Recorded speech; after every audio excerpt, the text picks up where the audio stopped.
is Rachel, and I'm gonna be doing soft-spoken ASMR.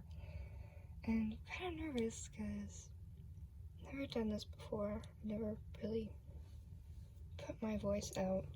Not that I have that many videos on the channel or anything, but I just thought I would do something new for once because, I don't know, I just felt like I need a little bit of a change. So, I'm going to be reading a book that one of my friends gave me as a gift. Fairy tales from around the world.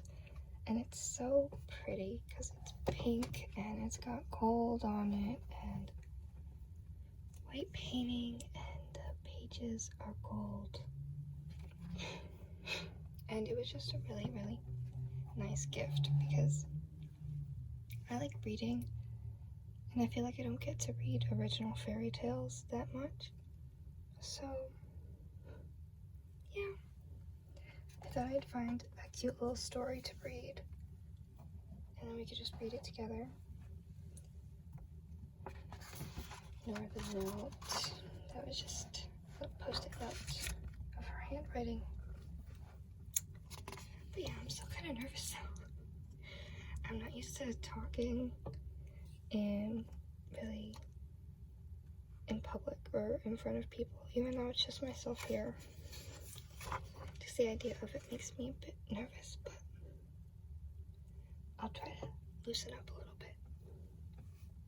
Okay, so these go by different colors for the books, and in each book there's different stories, and I'm not sure if any of them go hand in hand with one another, but there's some interesting ones here that I've never really heard of, with pretty and fun names.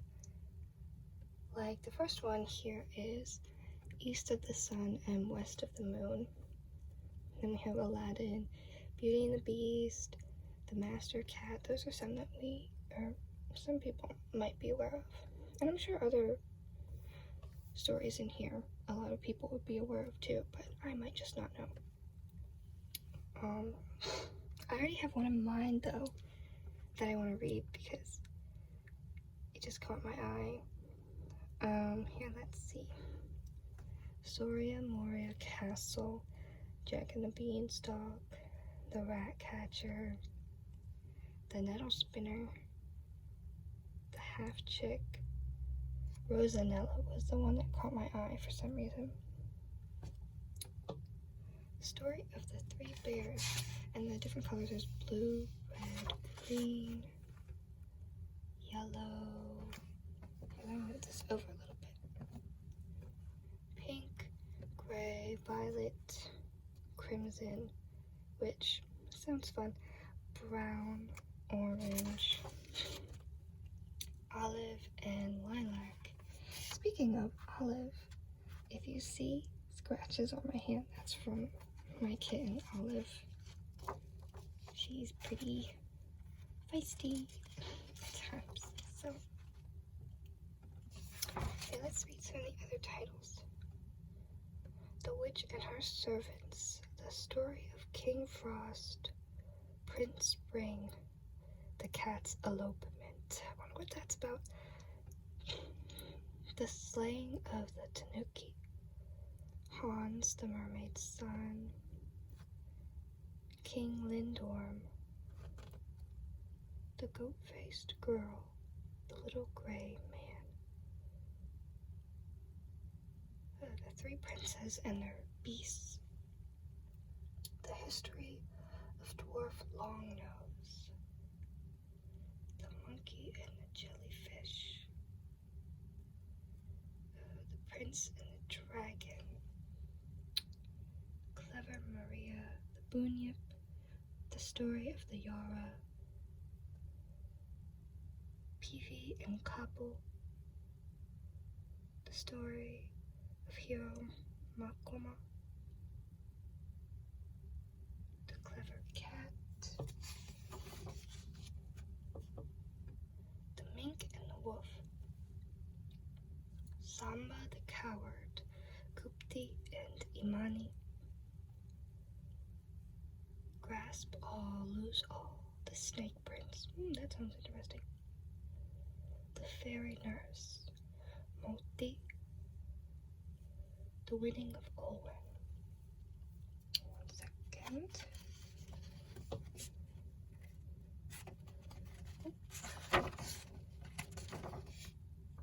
So yeah, I think I'm gonna do Rosanella, but give me 1 second. Okay, so I pulled up the page for Rosanella, and it's page 152. So, here's the title, and there's a picture over here. So let's start, and I'm sorry if I butcher anything, because sometimes I might be focused on other things around me, and might not say the words correctly, so. But I hope it's relaxing for anybody listening. So, everybody knows that though the fairies live hundreds of years, they do sometimes die, and especially as they are obliged to pass one day in every week under the form of some animal, when of course they are liable to accident.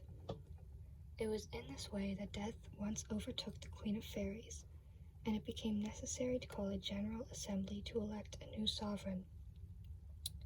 After many discussion, it appeared that the choice lay between two fairies, one called Serpentine and the other Paradami, and their claims were so equal that it was impossible without injustice to prefer one to the other.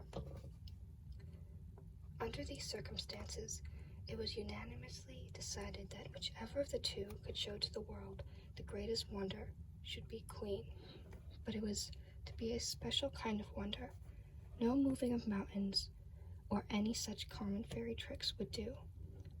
Serpentine, therefore, resolved that she would bring up a prince whom nothing could make constant, while Paradami decided to display to admiring mortals a princess so charming that no one could see her without falling in love with her. They were allowed to take their own time, and meanwhile the 4 oldest fairies were to attend to the affairs of the kingdom. Now Paradami had for a long time been very friendly with the king of Bardondon, who was a most accomplished prince, and whose court was the model of what a court should be. His queen, Balanice, was also charming.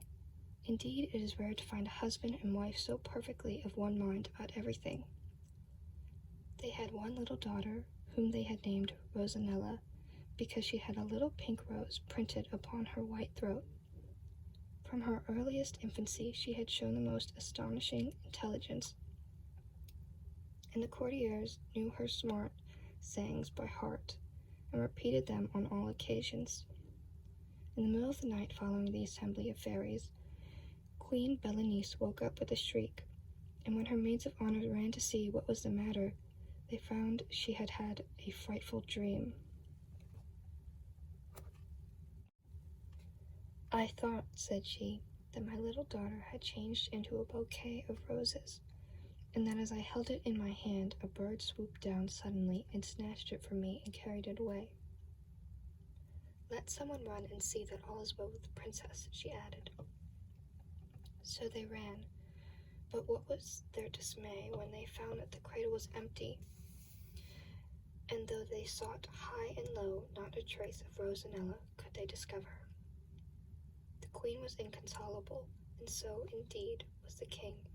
Only being a man, he did not say quite so much about his feelings. Well, that doesn't mean he can't say quite so much about his feelings. Anyway, he presently proposed to Balanice that they should spend a few days at one of their palaces in the country, and to this she willingly agreed, since her grief made the gaiety of the capital distasteful to her.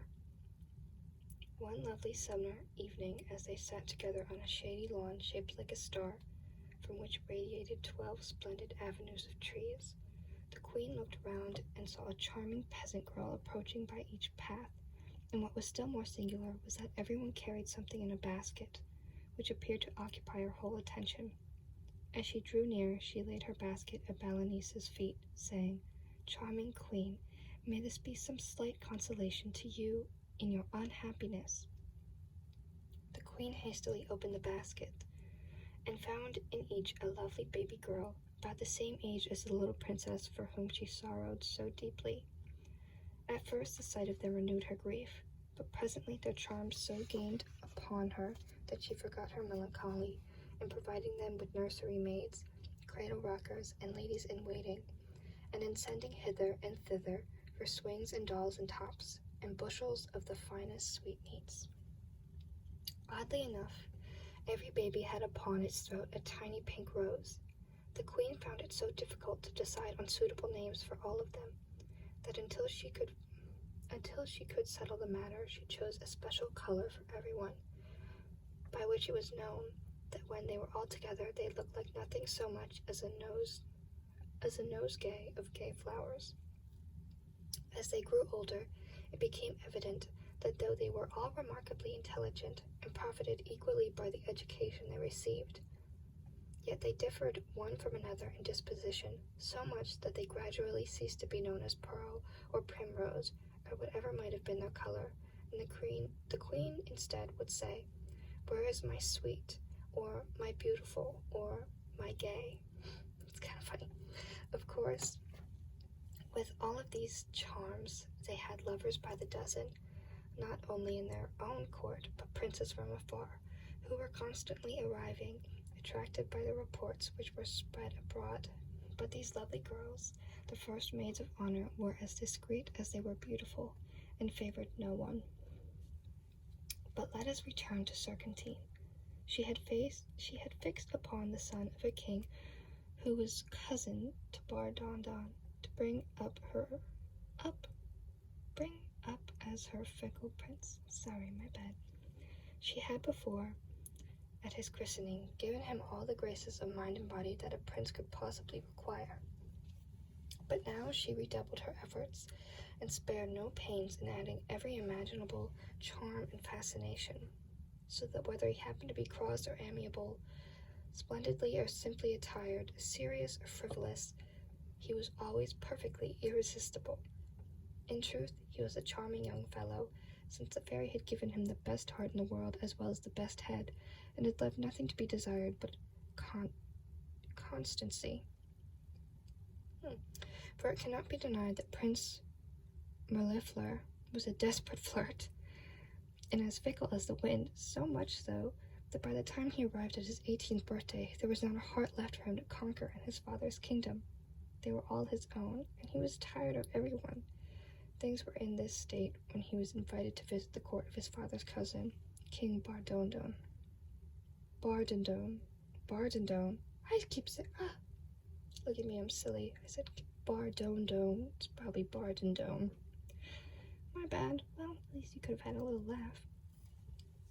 Imagine his feelings when he arrived and was presented at once to 12 of the loveliest creatures in the world, and his embarrassment was heightened by the fact that they all liked him as much as he liked each one of them, so that things came to such a pass that he was never happy a single instant without them.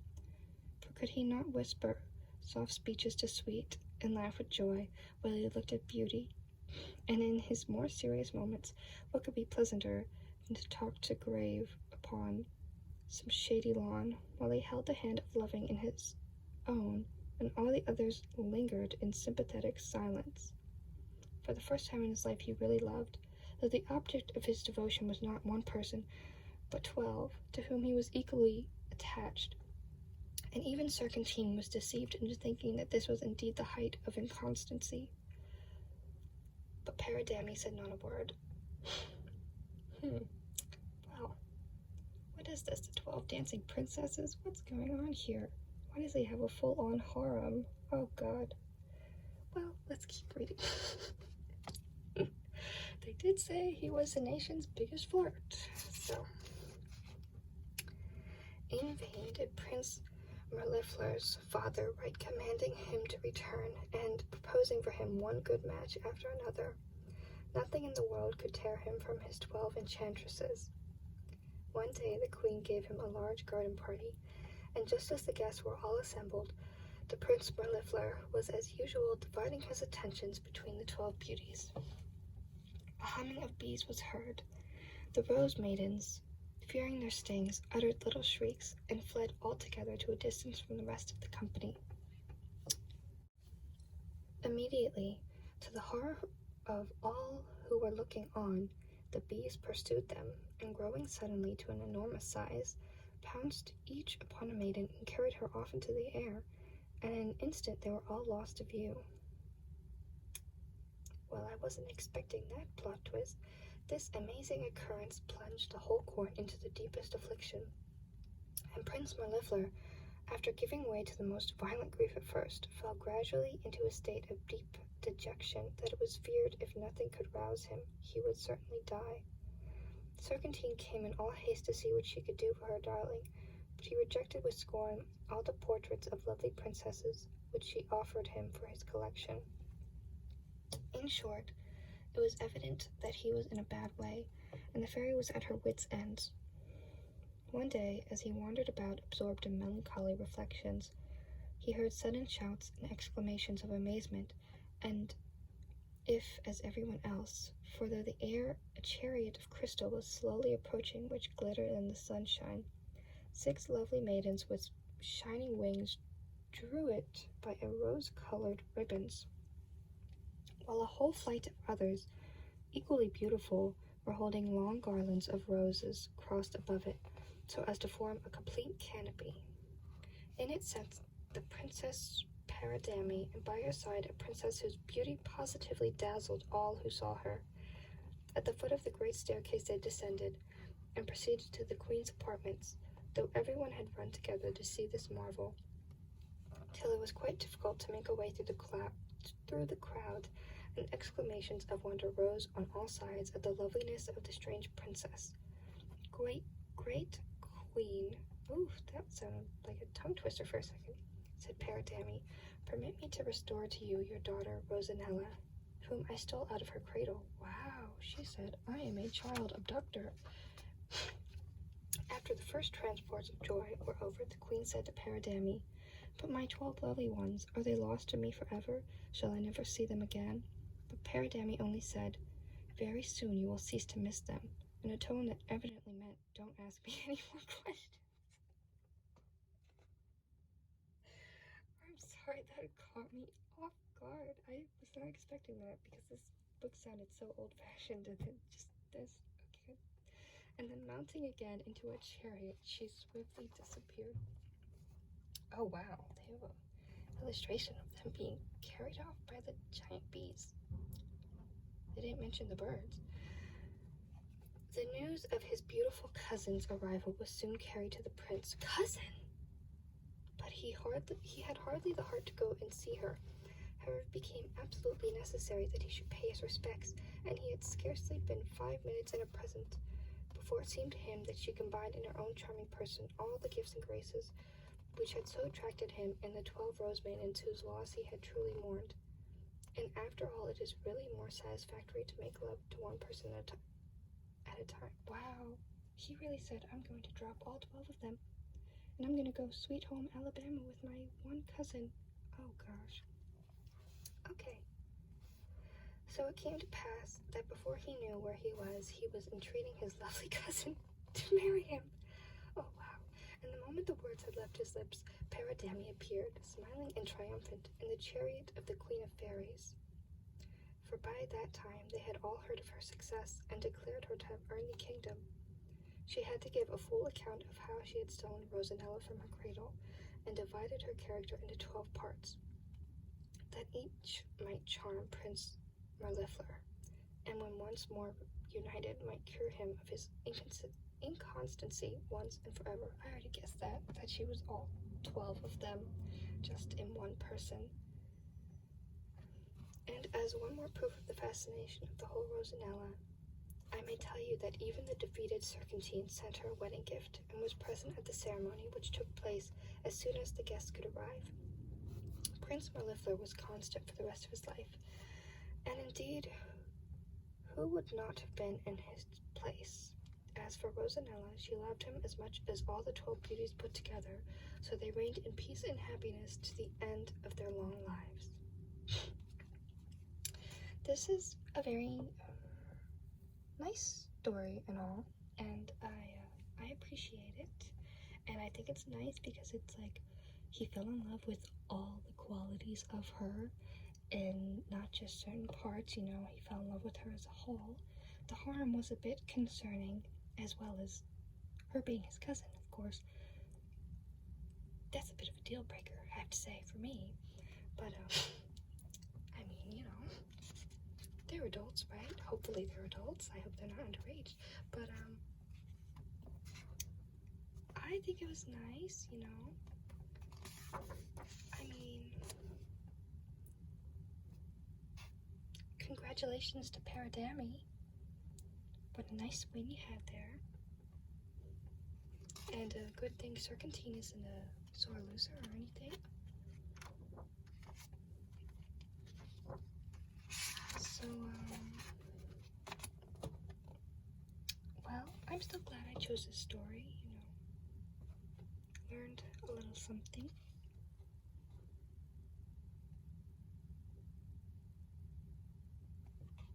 So,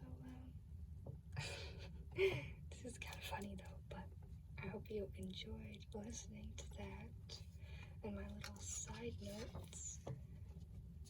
It's actually, I like these. I'll probably do another one of these because they're pretty short stories and they're entertaining to listen to. So, thank you for listening to me reading one of these. I'll try to do some more videos maybe like this in the future. I've never talked in any of my videos before because I was a bit nervous about it, but now I'm not as nervous because it was nice, it was fun. And any recommendations for videos in the future I can try to do now that I'm more open to doing certain things. And I hope you enjoyed it, and I hope it was relaxing.